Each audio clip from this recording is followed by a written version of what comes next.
నమస్తే, welcome to Y news. నేను కళ్యాణి. జై తెలుగుదేశం.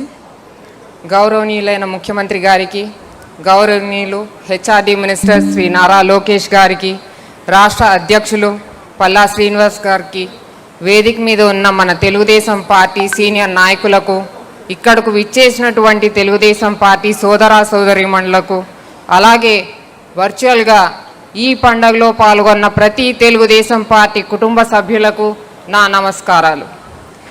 ఈరోజు ఎంతో ముఖ్యమైన అంశం, మహిళా భద్రత గురించి మాట్లాడే అవకాశం నాకు ఇచ్చిన జాతీయ పార్టీ అధ్యక్షులు శ్రీ నారా చంద్రబాబు నాయుడు గారికి నా పాదాభివందనాలు.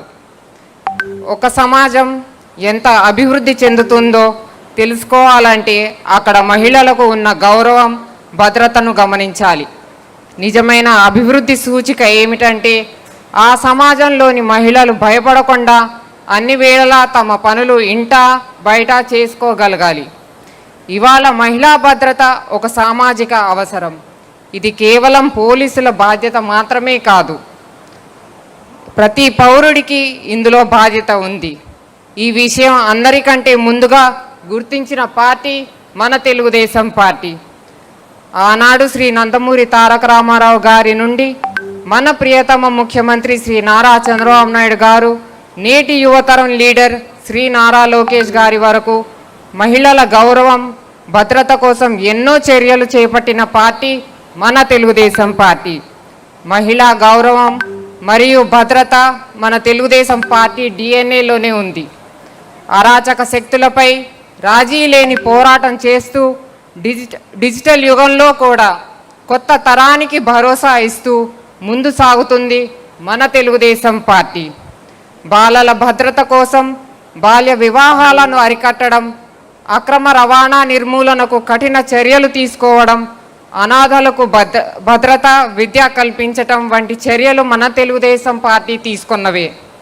యువతలో ఉత్సాహం, ఆలోచనలలో కొత్తదనం, సమస్యలను వేగంగా పరిష్కరించడం, ఈ లక్ష్యాలన్నీ కలిగి ఉన్న డైనమిక్ లీడర్ మన లోకేష్ అన్న. వీటికి తోడు టెక్నాలజీలో ఉన్న అవగాహన వారిని మరింత ఉన్నత స్థితికి చేర్చింది. లోకేష్ అన్న ఆలోచనలకు అనుగుణంగా ఈ డిజిటల్ యుగంలో కూడా మహిళల భద్రత కోసం ఎన్నో చర్యలు చేపట్టింది మన తెలుగుదేశం పార్టీ. టెక్నాలజీ అంటే కేవలం పబ్జీ గేమ్స్ ఆడటమే కాదు, సమాజ మార్పు కోసం, అభివృద్ధి కోసం టెక్నాలజీని ఉపయోగించే వారే నిజమైన నాయకులు. ఇవాళ రైతులకు, స్టూడెంట్స్కు, మహిళలకు డిజిటల్ సర్వీసెస్ ద్వారా రక్షణ కల్పిస్తూ వారి అభివృద్ధికి తోడ్పడుతున్నాం. ఏఐ ఆధారిత screening, smart phone, real time governance, digital ECCE పద్ధతుల ద్వారా పిల్లల అభివృద్ధిని ఎప్పటికప్పుడు మన ప్రభుత్వం పరీక్షిస్తూ ఉంటుంది. మహిళల భద్రత కోసం శక్తి యాప్, వన్ స్టాప్ సెంటర్స్, శక్తి సదనాలు, న్యాయ సహాయం, కౌన్సిలింగ్ సర్వీసెస్ ద్వారా మహిళా భద్రతను ఎప్పటికప్పుడు మానిటర్ చేస్తూ ఉంటుంది మన ప్రభుత్వం. అలాగే సఖీ నివాస్ సెంటర్స్, జాబ్స్ మరియు ఎడ్యుకేషన్ కోసం పట్టణాలకు వచ్చే మహిళలకు సేఫ్ అకామిడేషన్ అండ్ రెసిడెన్స్ ప్రతి జిల్లాల్లో ఈ సెంటర్స్ ఏర్పాటు చేయడంలో మన ప్రభుత్వం ఎప్పుడూ ముందుంటుంది. చివరిగా, మహిళ సురక్షితంగా ఉంటేనే కుటుంబం బాగుంటుంది, కుటుంబం బాగుంటేనే సమాజం, తద్వారా దేశం బలంగా ఉంటుంది. మహిళా భద్రతే సమాజానికి, కుటుంబ వ్యవస్థకి పునాది అని ఈ మహానాడు మరొక్కసారి గుర్తు చేస్తుంది. మహిళలను ఆర్థికంగా, రాజకీయంగా బలోపేతం చేయడానికి తెలుగుదేశం పార్టీ ఎప్పుడూ ముందుంటుంది.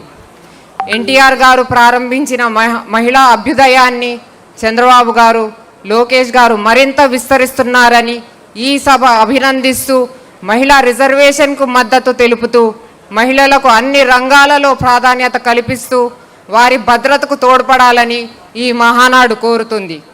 ఈ మాటలతో మహిళా భద్రత, స్త్రీశక్తి మీద ప్రవేశపెట్టిన తీర్మానం ఆమోదించవలసిందిగా కోరుకుంటూ, నాకు ఈ అవకాశం ఇచ్చిన పార్టీ పెద్దలకు, సీనియర్లకు, నా తుని నియోజకవర్గ ప్రజలందరికీ కూడా ధన్యవాదాలు తెలుపుకుంటూ సెలవు తీసుకుంటున్నాను.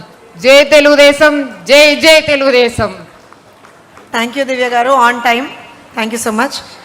ఇప్పుడు ఈ తీర్మానాన్ని బలపరచవలసిందిగా ఇక్కడ ఉన్నటువంటి వాళ్ళందరినీ కూడా ఒకసారి కోరుకుంటూ, ఇది కేవలం తీర్మానమే కాదు, మనం ఇందాక చెప్పుకున్నట్టుగా ఒక తల్లి గౌరవానికి ప్రతీక, అక్క చెల్లెమ్మల సాధికారతకు హామీ, భవిష్యత్ తరాలకు